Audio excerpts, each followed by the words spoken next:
हर हर महादेव दोस्तों, सनातन वर्ल्ड में आपका स्वागत है। आशा करती हूँ कि आप सभी स्वस्थ और प्रसन्न होंगे। आपके कमेंट्स पढ़कर अच्छा लगता है कि आप सभी नागा वॉरियर्स की नेक्स्ट वीडियो का बेसब्री से इंतज़ार करते हैं और मुझे प्रोत्साहित करते हैं नेक्स्ट वीडियो अपलोड करने के लिए। आप सभी के प्रोत्साहन और प्रेम के लिए धन्यवाद। दोस्तों, अगर आपको सच में सनातन वर्ल्ड की वीडियो अच्छी लगती है तो प्लीज़ वीडियो को लाइक, कमेंट और शेयर करें ताकि यह ऑडियो बुक ज़्यादा से ज़्यादा सनातन प्रेमियों तक पहुँचे। तो चलिए दोस्तों, महादेव का नाम लेते हुए नागा वॉरियर्स की श्रृंखला को आगे बढ़ाते हैं।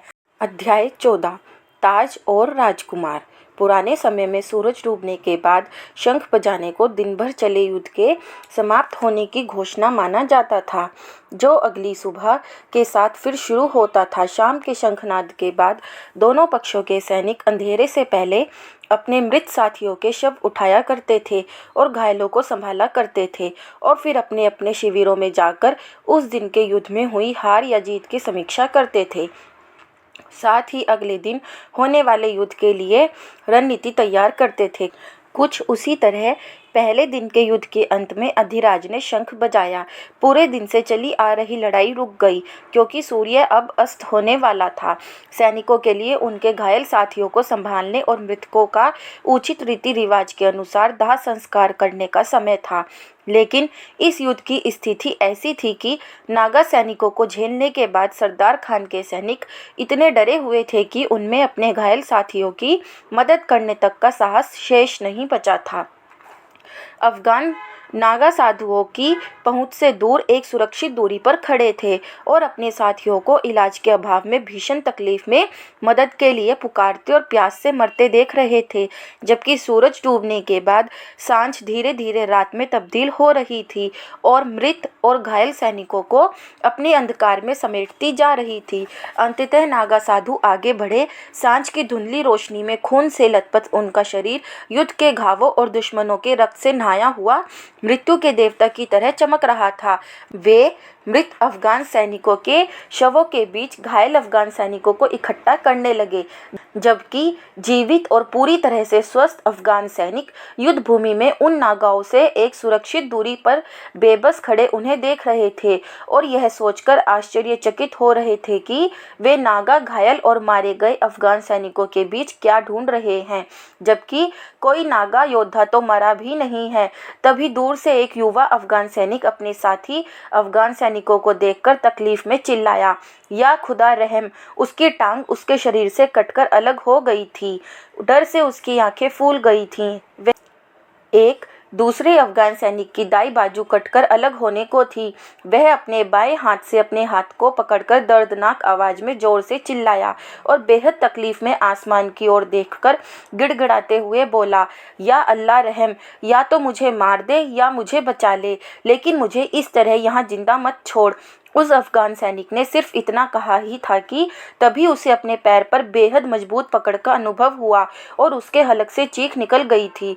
आश्चर्य से मुंह खोले खड़े होकर अफगान सैनिकों ने देखा, नागा योद्धा मरे सुअर की तरह दो दो घायल सैनिकों को अपने दोनों हाथों से खींचते हुए लिए चले जा रहे हैं।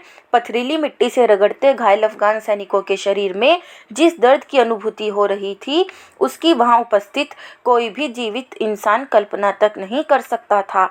उनके शरीर के ताजा घावों को चीरते छोटे छोटे कंकड़ पत्थर उनके शरीर के मांस को छीलकर बाहर कर दे रहे थे। उनकी तकलीफ भरी चीख पूरे वातावरण में एक अजीब सी मार्मिकता भरा माहौल पैदा कर रही थी। अफगान सैनिकों की कमर में बंधे चाकू और तलवार धूल में घिसटते हुए निशान छोड़ते जा रहे थे। घायलों की चीखें शीत में भीनी हुई शाम की हवाओं में लगातार गूंज रही थी। हर तरफ डरावना माहौल था। जिस अफगान सैनिकों को खींचा जा रहा था, उनकी भयग्रस्त आंखों ने देखा कि नारायण की आंखों में कोई दया नहीं थी। बस उसका शरीर अफगान सैनिकों के खून और छोटे छोटे मांस के टुकड़ों से पटा पड़ा था। डरो मत, उसने एक घिनौनी मुस्कान और उत्तेजक हंसी के साथ अफगान सैनिकों की ओर देखते हुए कहा, तुम जल्द ही अपने मरे भाइयों के पास पहुंच जाओगे। जबकि वहीं एक दूसरे नागा दल ने घायल अफगान सैनिकों को अपने शिकंजे से बांधकर खींचते हुए और खिलखिलाकर हंसते हुए बोला, आओ आओ, चलो भोजन करें, बड़ी भूख लगी है। बहुत दिनों से कोई विदेशी मांस नहीं खाया। वैसे मृत शवों में वह स्वाद कहाँ होता है जो जीवित इंसान के ताज़ा मांस को पकाकर खाने में होता है। उस नागा साधु के दूसरे साथी ने अपनी जीभ को चटपटाते हुए मजाक उड़ाने के अंदाज में चिल्लाते हुए कहा, जल्दी करो, इन्हें जल्दी से ले चलो, मैं भी और ज़्यादा देर तक भूखा नहीं रह सकता।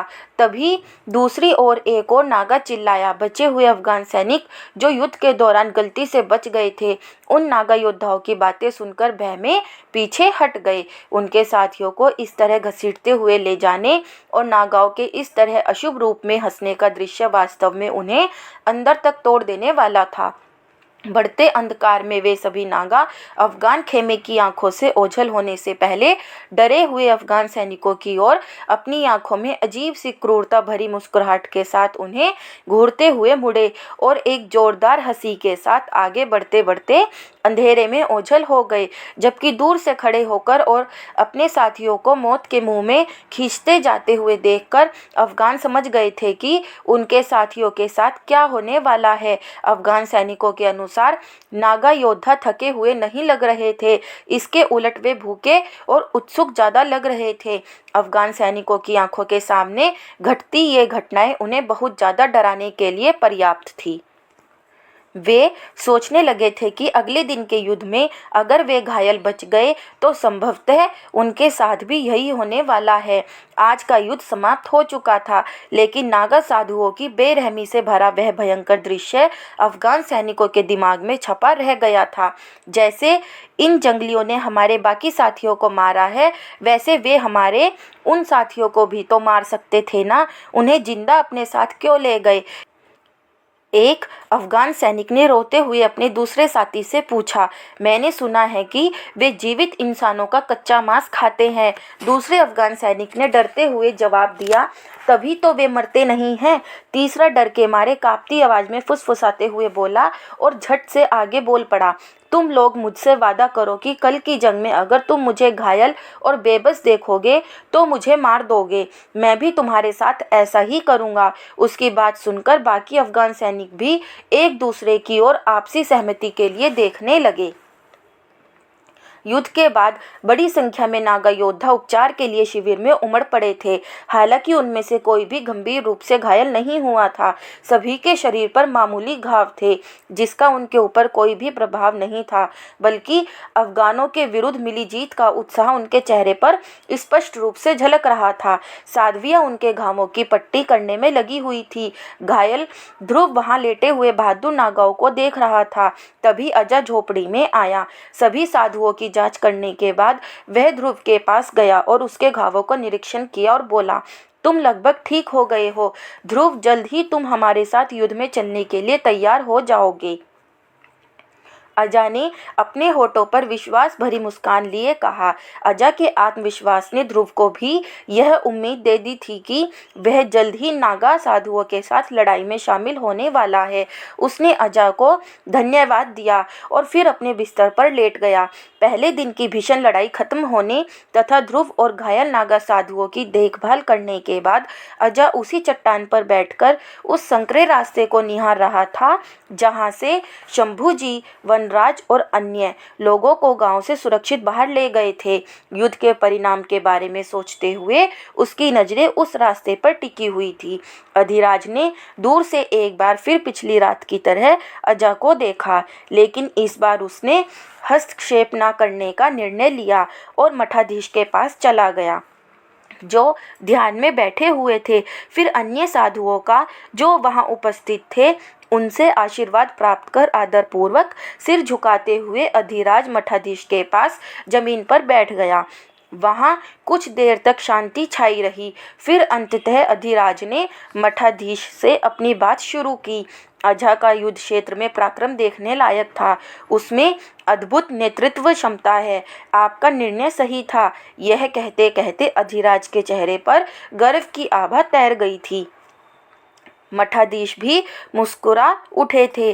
तभी अधिराज ने मठाधीश की आंखों में देखते हुए कहा, लेकिन जब वह अकेला होता है तब वह एक अलग इंसान होता है। सिर्फ इतना कहने के बाद अधिराज रुक गया था, जिसे मठाधीश ने समझने का प्रयास करते हुए कहा, कहना क्या चाहते हो? अधिराज ने कहा, ऐसा लगता है जैसे वह हर क्षण किसी तकलीफ में होता है। ऐसा लगता है जैसे वह किसी पहेली का जवाब हर पल ढूंढता रहता है, अपने बारे में, अपनी जन्मजात पहचान के बारे में। अभी अधिराज अपनी बात पूरी कर पाता उससे पहले ही मठाधीश ने कहा, क्या तुम एक कहानी सुनना चाहोगे अधिराज? इतना सुनते ही अधिराज ने उत्सुकता से अपना सिर हिलाया। उसे इस बात की उम्मीद थी कि आज वह अजा के अतीत के बारे में शायद कुछ जान पाएगा। मठाधीश ने कहना शुरू किया, करीब 35 साल पहले इस देवभूमि के उत्तर में एक विशाल राज्य था, जिस पर एक युवा राजा ध्यानेंद्र शासन करते थे। एक दिन एक रहस्यमयी नागा साधु ने उस राज्य में प्रवेश किया। वह भटकने वाला साधु था, इसलिए उसने फटे पुराने कपड़े पहन रखे थे और उसकी लंबी जटाएं पीछे लटक रही थी। उस साधु की उम्र यही कोई 40 वर्ष के आसपास होगी। वह जब राजा ध्यानेंद्र के राज्य से गुजर रहा था तब उसने सैकड़ों मृत शरीर देखे, जिनका अंतिम संस्कार तक करने वाला कोई नहीं था। सैकड़ों अन्य पुरुष, महिलाएं और बच्चे किसी अजीब बीमारी से पीड़ित थे। राज्य के लोग मानते थे कि यह किसी का श्राप है, लेकिन नागा साधु को पता था कि यह एक घातक महामारी है जो राज्य में जंगल की आग की तरह फैल चुकी है। लोग एक के बाद एक दम तोड़ रहे थे और कोई इलाज नहीं मिल पा रहा था। लोग अपने आप को और अपनों को बचाने के लिए कोई भी मूल्य चुकाने को तैयार थे, लेकिन जब उसका कोई इलाज ही नहीं था तो कैसे बचते? एक के बाद एक शव लगातार शमशान भूमि की ओर ले जा रहे थे। पहले पहल उस साधु को लगा कि इस राज्य के राजा को अपने लोगों के प्रति कोई सहानुभूति नहीं है, लेकिन जब उस साधु ने राज्य के लोगों से राजा के बारे में पूछा तो उसे पता चला कि राजा ध्यानेंद्र एक प्रिय और अत्यधिक सम्मानित राजा थे और हमेशा अपने राज्य के भविष्य के बारे में चिंतित रहते थे। साधु समझ गया कि ईश्वर के द्वारा उस महान राजा की परीक्षा ली जा रही थी और देवता संसार को यह सिखा रहे थे कि राजा भी असहाय हो सकते हैं। हालांकि राजा अपने लोगों की रक्षा के कर्तव्य में जी जान से लगे हुए थे। नागा साधु राजा के किले के दरवाजे तक पहुंचा और राजा ध्यानेंद्र से मिलने की मांग की, लेकिन रक्षकों ने इनकार कर दिया। उनका कहना था कि उनके राजा ने अन्य राजाओं की तरह बहु विवाह नहीं किया है। अपनी रानी से वह अथाह प्रेम करते हैं जो अभी गर्भवती है, इसलिए वे किसी भी बाहरी इंसान को महल में प्रवेश करने की अनुमति नहीं दे सकते। जब बहुत आग्रह करने पर भी द्वारपाल तैयार नहीं हुए, तब अंततः उस साधु ने उनसे कहा, अपने राजा से कहो कि मैं उनके लोगों के लिए इस श्राप को तोड़ने और उसके राज्य को विनाश से बचाने के लिए आया हूँ। मुझे 9 आदमी चाहिए जो यह सुनिश्चित करें कि मेरे यज्ञ के दौरान इलाज के लिए आवश्यक सामग्री की निरंतर आपूर्ति होती रहे। यह संदेश राजा तक पहुंचाया गया और शीघ्र ही नागा की सभी मांगें पूरी कर दी गई। महामारी की निराशा के बीच उसने राज्य के बीचों बीच एक यज्ञशाला का निर्माण कराया और यज्ञ आरंभ किया। वह एक अलौकिक लय पर झूमते हुए नृत्य करने लगा। उसके हाथ में उसका डमरू था। डमरू की ताल की गूंज पूरे राज्य में गूंजने लगी थी, जिससे लोगों का ध्यान आकर्षित हुआ। यज्ञ के चारों ओर उस नागा साधु का नृत्य मंत्रमुग्ध कर देने वाला दृश्य बनकर लोगों को अपनी ओर आकर्षित कर रहा था, जिससे कुछ पल के लिए ही सही वे अपनी तकलीफों को भूल चुके थे। नागा साधु अपने शरीर को आश्चर्यजनक रूप से मोड़ रहा था। हालांकि उसके द्वारा प्रदर्शित किया जा रहा वह नृत्य सबसे विलक्षण योग विद्या का एक रूप था, जिससे शायद वहाँ के लोग अनजान थे। उस नागा साधु की जटाएं उसके चारों ओर घूम रही थी, उसकी आंखें बंद थीं और वह प्राचीन संस्कृत मंत्रों का उच्चारण करते हुए दिव्य शक्तियों का आवाहन कर रहा था। अपने नृत्य के दौरान वह नियमित रूप से उस राज्य के सैनिकों से कुछ जड़ी बूटियां लेकर उन्हें अग्नि में डालता रहा। अगली सुबह उसने लोगों से कहा कि वे हवन कुंड के जले हुए अवशेषों को राज्य के सभी कुएं में घोल दें और उसे बीमारों को पिलाएं। लोगों का मानना था कि नागा ने किसी प्रकार का अलौकिक जादू किया था। महामारी धीरे धीरे समाप्त होने लगी, महामारी कम होने लगी और लोग मरने बंद हो गए। राजा ध्यानेंद्र के विश्वास पात्र लोगों ने अपनी आंखों से यह चमत्कार देखा। उन्होंने राजा से जाकर बताया कि नागा अपने मंत्रों, दिव्य जड़ी बूटियों और उपचारों से राज्य के लोगों को ठीक कर रहा है। जैसे जैसे नागा की चमत्कारी उपस्थिति और उसके यज्ञ के बारे में खबर फैली, राजा ध्यानेंद्र अपनी पीड़ित प्रजा पर उसके गहरे प्रभाव को नज़रअंदाज नहीं कर सके। एक एक करके लोगों का दर्द दूर हो गया और कभी सुनसान रही गलियों में फिर से उम्मीद की किरणें जगने लगी। जब नागा ने चमत्कारिक रूप से रोग को मिटा दिया और राज्य में आशा की एक नई लहर फैलाई, तो राजा ध्यानेंद्र ने व्यक्तिगत रूप से उससे मिलने का निश्चय किया। वह कृतज्ञता और प्रसन्नता से अभिभूत थे, जिससे उस रहस्यमयी साधु की असाधारण क्षमताओं के प्रति उनकी जिज्ञासा बढ़ गई थी।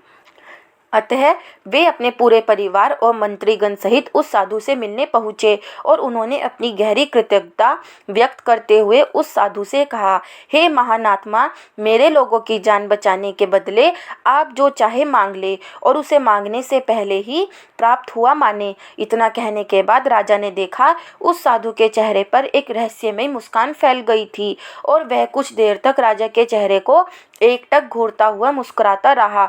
उसकी मुस्कुराहट उसकी खामोशी के साथ घुलकर उसके चारों ओर के रहस्य को और बढ़ा रही थी। फिर उसने कुछ पल बाद कहा, मुझे कुछ नहीं चाहिए राजन। यह राजा के लिए असामान्य बात थी कि साधु महात्मा आए और कुछ भी ना मांगे। इसलिए उन्होंने विशेष जोर देकर कहा, मैं राजा हूँ और राजाओं को किसी का ऋणी नहीं होना चाहिए। यह मेरे लिए जीवन भर का बोझ होगा जिसे मैं सहन नहीं कर सकता और मैं इस ऋण को चुकाए बिना मर भी नहीं सकता। मैं अपने लोगों के लिए जीता हूँ और उनकी रक्षा के लिए मर भी सकता हूँ। इसलिए मैं आपसे वादा करता हूँ, जो कुछ भी आप मांगेंगे वह आपका होगा, चाहे वह मेरा राज्य हो या मेरी जान। बस मांगें और मुझे इस ऋण से मुक्त करें। राजा के इस आग्रह पर साधु कुछ क्षण के लिए फिर रुका। अपने उसी चिर परिचित अंदाज में मुस्कुराकर कहा, इस समय तो मुझे कुछ नहीं चाहिए राजन, लेकिन जब मुझे कुछ चाहिए होगा तब मैं आपके पास अवश्य लौटूंगा। जब वह समय आए तो अपने अभी के दिए हुए वचन को याद रखिएगा। इतना कहकर साधु चुप हो गया। आप निश्चिंत रहिए, मैं अपना वचन अवश्य पूरा करूंगा, राजा ध्यानेंद्र ने कहा। इसके बाद वह साधु उत्तर की ओर चला गया और राजा ध्यानेंद्र का राज्य फिर से समृद्धि की ओर बढ़ने लगा और नवजीवन से भर गया।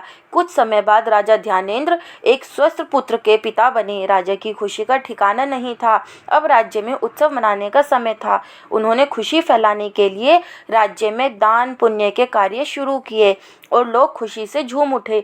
उत्सव के बीच वही नागा फिर लौट आया और राजा ध्यानेंद्र से मिलने की मांग की। उसे राजा के सामने प्रस्तुत किया गया। राजा अपने सिंहासन से उठे और नागा को गर्मजोशी से गले लगाया। उन्होंने उस साधु के पांव अपने हाथों से धोए, उसे अपने सिंहासन पर बैठाया, खुद उसके चरणों में बैठे और पूछा, आपने इतनी शुभ घड़ी में लौटने का निर्णय लिया है देवता, इसलिए मैं बहुत खुश हूँ, क्योंकि आज मेरे राज्य को अगली पीढ़ी का राजा मिला है, मेरा पहला पुत्र। मांगिए, आपको मुझसे क्या चाहिए भगवान। राजा के चेहरे पर अपार खुशी थी। आपका वचन, नागा ने राजा की आंखों में देखते हुए बिना किसी भाव के कहा। एक योद्धा कभी अपने वचन को नहीं भूलता और मैं भी अपना वादा याद रखता हूँ। जो भी आप मांगेंगे वह आपका होगा, राजा ने मुस्कुराते हुए कहा और अपने हाथ साधु के सामने जोड़ दिए। साधु कुछ समय तक मौन रहा, क्योंकि वह जानता था कि उसकी मांग सुनकर यहाँ सब कुछ बदलने वाला था। राजा ध्यानेंद्र उस साधु की ओर देखते हुए मुस्कुराते रहे और उसकी मांग का इंतजार करते रहे। कुछ देर बाद अपने मौन को तोड़ते हुए उस साधु ने कहा, मैं मांग करता हूँ कि आपका नवजात बच्चा और आप इस राज्य को हमेशा के लिए छोड़ दें और मेरे साथ चलें। साधु के मुंह से इतना सुनते ही राजा के चेहरे से मुस्कान गायब हो गई। दरबार में पूरी तरह से शांति छा गई। सभा के बदलते हुए माहौल और परिस्थिति को देखकर जिसका उसे पहले से ही अनुमान था, नागा ने रहस्यमयी तरीके से कहा, आपने कहा था कि आप मुझे अपना जीवन और राज्य भी दे सकते हैं। अब अपना वादा पूरा करें। राजन, नागा की मांग ने एक क्षण के लिए सब कुछ रोक दिया, जिससे राज्य में रहस्य का माहौल बन गया था, क्योंकि लोग इस रहस्यमयी मांग का कारण समझने की कोशिश कर रहे थे।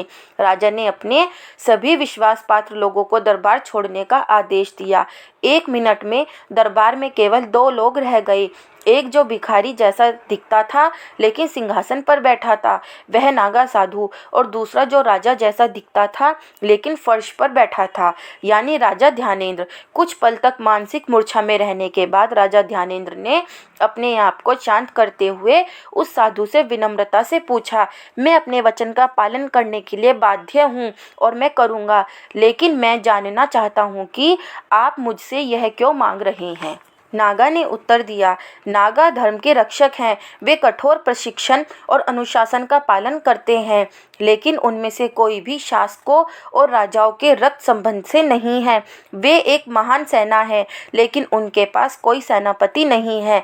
मैं मांग करता हूँ कि आप उनका नेतृत्व करें और धर्म के शत्रुओं के खिलाफ इस सेना का विस्तार करें। यह कहकर वह नागा साधु चुप हो गया था। और मेरा बेटा क्यों? इस प्रश्न को पूछते समय राजा सच में बेहद मायूस थे, क्योंकि इसकी कल्पना उन्होंने सपने में भी नहीं की थी। राजा के इतना पूछने पर उस नागा ने कहा, आप बहादुर हैं, फिर भी विनम्र, मजबूत हैं, फिर त्यागी भी हैं, एक योद्धा है जो पूजा करता है। आपके पास सेवक है, फिर भी आप लोगों की सेवा करना चाहते हैं। आपके अलावा आपका पुत्र ही आपका उत्तराधिकारी बन सकता है और कोई नहीं।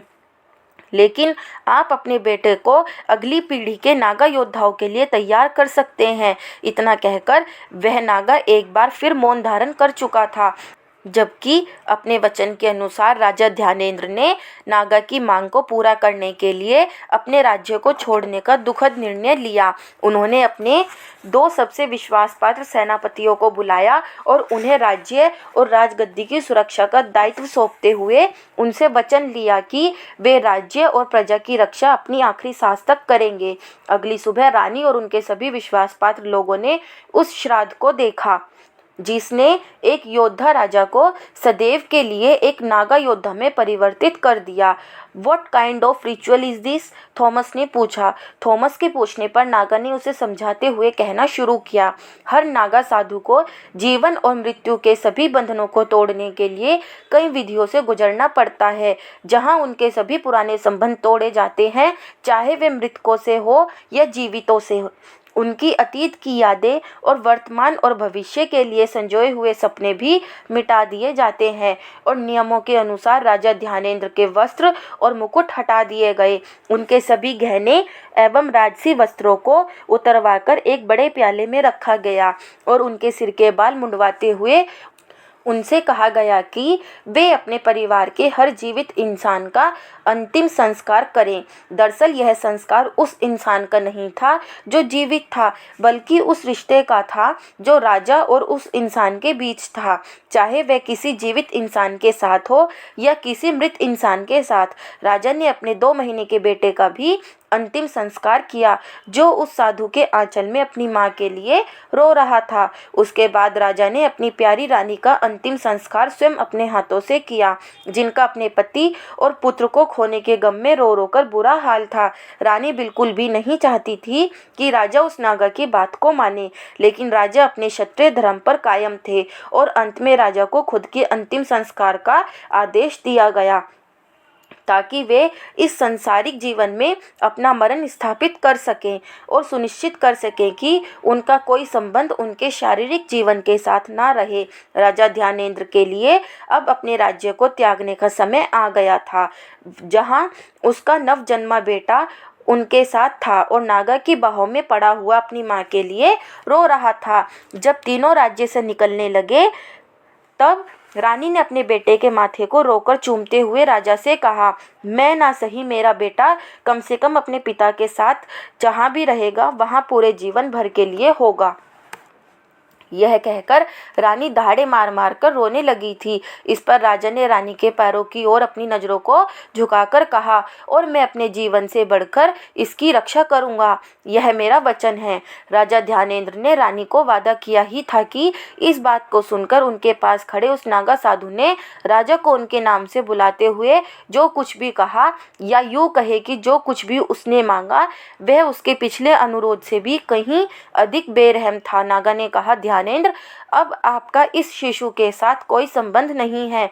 यह अब अनाथ है, इसका ना कोई पिता है और ना ही ये किसी का पुत्र। यह अब संपूर्ण नागा समुदाय की धरोहर है और उनकी पहचान है। रही बात आपकी, तो आप किसी भी स्थिति में जब यह बड़ा हो जाए तो अपना सही नाम और पहचान इसे नहीं बताएंगे, ना ही नागाओं के समाज में किसी को। आपका नाता मुझसे है और आप हमारे साथ एक नागा के रूप में जुड़ रहे हैं, और वह भी बिना किसी अस्तित्व के। ऐसा कहते कहते उस नागा की निगाहें थोड़ी कठोर हो गई थीं। जैसी आपकी आज्ञा, ध्यानेंद्र ने कहा। उन्हें यह समझ आ गया था कि वे अब एक राजा, एक पति या किसी के पिता नहीं थे, बल्कि सिर्फ एक नागा थे, एक नागा साधु, जिसका देवताओं की सेवा करने और धर्म की रक्षा करने के अलावा और कोई कर्तव्य नहीं है। उसके बाद राजा ध्यानेंद्र उस नागा साधु और नवजन्मे शिशु के साथ अपने राज्य से पूरब की ओर चले गई, जबकि रानी वहीं घंटों तक खड़ी खड़ी रोती रही। इतना कहकर मठाधीश ने अपनी कहानी को समाप्त करते हुए अधिराज की ओर देखा, जो इस कहानी को बेहद ध्यान से सुनते हुए किसी सोच में डूबा हुआ दिखाई पड़ रहा था। मठाधीश ने उससे पूछा, क्या हुआ, क्या सोच रहे हो? यही कि पूरे 35 वर्ष पहले की इस कहानी का अजा के मन में उठ रहे प्रश्नों से क्या लेना देना? अधिराज ने चिंता में डूबे हुए ही कहा। तब मठाधीश अधिराज की आंखों में देखते हुए मुस्कुराए और सीधा और साधारण लहजे में जवाब दिया, अधिराज, राजा ध्यानेंद्र जब नागा साधुओं के शिविर पहुँचे तब उनका नाम पड़ा शंभू जी। इतना कहकर मठाधीश कुछ पल के लिए रुके, जबकि अधिराज की आंखें आश्चर्य से बड़ी होती चली गई थी। तब उसने मठाधीश से आश्चर्य में पूछा, लेकिन ये बात आपने मुझे क्यों बताई? अधिराज के इतना पूछते ही मठाधीश ने कहा, क्योंकि तुम अजा के अतीत के सवालों का जवाब चाहते थे।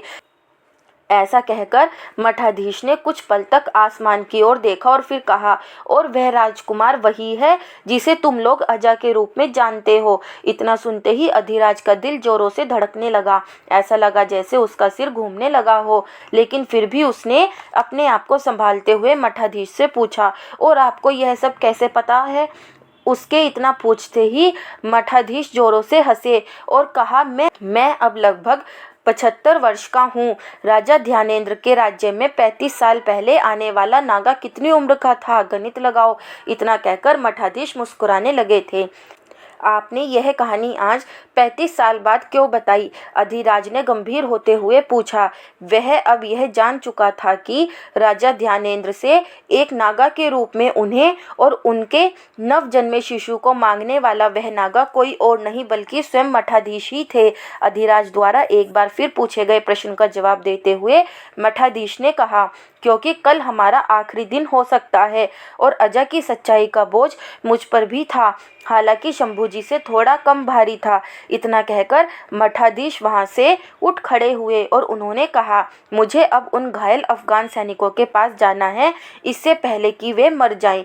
मठाधीश अधिराज को हैरान छोड़कर वहां से जाने लगे। तब अधिराज ने हैरानी से चिल्लाते हुए मठाधीश से पूछा, लेकिन फिर भी आपने इस कहानी को सुनाने के लिए मुझ पर भरोसा क्यों किया?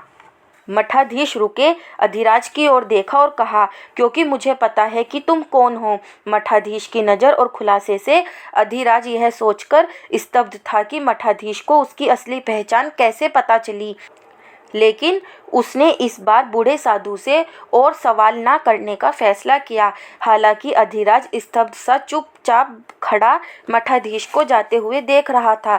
तभी कुछ दूर आगे बढ़ने के बाद मठाधीश ने अचानक अधिराज की ओर मुड़ते हुए जोर से कहा, धन्यवाद अधिराज, या जो भी तुम्हारा नाम है, इस युद्ध का हिस्सा बनने के लिए। हमारे मरने के बाद भी हमारे धर्म को जीवित रखना। मठाधीश की बातें सुनकर अधिराज ने मुस्कुराते हुए उस अत्यंत बुद्धिमान वृद्ध नागा को नमन किया और फिर पीछे मुड़कर अफगान सैनिकों की ओर चल दिया। इधर अफगान सैनिकों के शिविर में सरदार खान अपने तंबू के अंदर अकेले दिए के मध्यम रोशनी के बीच बैठा हुआ था। दिए की कांपती सिलो तंबू के अंदर मरणशीलता वाली भयावह दृश्य उत्पन्न कर रही थी। सरदार खान गहरी सोच में डूबा हुआ था। उसकी आंखें बंद थी और युद्ध के दौरान नागा साधुओं के हाथों बेमौत मारे गए अफगान सैनिकों की चीखें और नागाओं की विजय की गर्जना उसके कानों में गूंज रही थी। तंबू में उसके सेनापतियों एवं सूबेदारों की धीमी धीमी बातें चल रही थी। शिविर का वातावरण तनावपूर्ण और उदास था, जो सैनिकों की मानसिक स्थिति को दर्शा रहा था। युद्ध मैदान में हुए मौत के उस तांडव, खासकर नागा साधुओं द्वारा अपने साथी सैनिकों को घसीटते हुए ले जाने के उस डरावने दृश्य ने उनके अंतर्मन को डराकर रख दिया था। सरदार खान अभी अपनी आंखें बंद किए हुए चुपचाप विचारों में खोया हुआ था कि उसके कानों में उसके मुख्य सेनानायक की आवाज़ आई, हमारे सैनिकों का मनोबल टूट रहा है। इतना कहकर वह चुप हो गया था, जबकि सरदार जस का तस बैठा हुआ था कि इस बार सेनानायक ने अपनी आवाज़ पर जोर देते हुए कहा, कई लोग नागा साधुओं से जुड़े डरावने किस्सों की बातें कर रहे हैं हुजूर। वे डर में फुसफुसा रहे हैं कि वे नागा नरभक्षी हैं। वे अपने दुश्मनों के जिस्म के हिस्से को खाकर और उनका खून पीकर जिन जैसी रूहानी ताकतें प्राप्त करते हैं। हमारे सैनिक उन नागाओं द्वारा अपने साथियों को घसीटे जाते हुए देखकर और उनकी भयानक आंखों में खौफनाक खुशी देखकर बेहद डर गए हैं हुजूर। इतना कहकर सेनानायक चुप हो गया और सरदार के कुछ कहने का इंतजार करने लगा। कुछ देर बाद सरदार खान ने झटके के साथ अपनी आंखों को खोलते हुए अपने सबसे विश्वसनीय सूबेदार की ओर मुड़ते हुए पूछा, जफर तोपें कब पहुंचेंगी? वे कल सुबह की पहली रोशनी से पहले हमारे पास होंगी। पहाड़ी रास्तों के कारण उन्हें पहुंचने में जरा सी देर हो रही है, जफर ने उत्तर दिया। जफर के इतना कहते ही सरदार की आंखों में दुष्टता भरी चमक तैर गई थी। उसने मुस्कुराते हुए कहा, बहुत अच्छा, कल तोपों के साथ हम उन हरामखोरों पर हमला करेंगे। कल पता चलेगा कि डर किसे कहते हैं। सरदार खान जोश के मारे अपने सिंहासन से उठ खड़ा हुआ और उन्माद में चिल्लाते हुए उसने कहा, कल का दृश्य एक अद्भुत दृश्य होगा। या अल्लाह, तोपों के धुएं से अंधेरा हो चुके आसमान और उनकी गड़गड़ाहट से कांपती धरती के नीचे मैं कल उन जानवरों को जिंदा दफन करूंगा और उन सुअरों की लाशों के ढेर पर बैठकर मैं मगरिब अर्थात 5 वक्त की नमाजों में सूरज ढलने के बाद की नमाज अदा करूंगा। गोकुल कल मेरे सामने झुकेगा। सरदार खान ने चिल्लाकर कहते हुए अपनी बातों को विराम दिया। कल के विनाश की कल्पना से सरदार खान की आंखें उन्माद में चमक रही थी, लेकिन जैसे ही रात गहराई, शिविर में अफगान सैनिकों के बीच फुसफुसाहटें जंगल की आग की तरह फैल गई और नागा साधुओं की कहानियां और भी डरावनी होती चली गईं, जिससे सैनिकों में भय और विस्मय का मिश्रण और पैदा हो गया था। जबकि उधर वेदांत और उसकी सेना गोकुल के काफी नजदीक आ चुकी थी। उनके सेनापति कृष्णा 2500 सैनिकों, 100 हाथियों, 100 घोड़ों और 10 चलत तोपों के दल का नेतृत्व कर रहे थे। जुगल किशोर भी अपनी सेना के साथ गोकुल की तरफ बढ़ता चला जा रहा था और बढ़ती चली जा रही थी गहरी रात की परछाइयां, जिसकी अगली सुबह इंतजार कर रही थी एक भीषण संग्राम का। दोस्तों, अगर आपको यह कहानी अच्छी लगी हो तो वीडियो को लाइक और चैनल को सब्सक्राइब करें और कमेंट में हर हर महादेव लिखना ना भूलें। हर हर महादेव।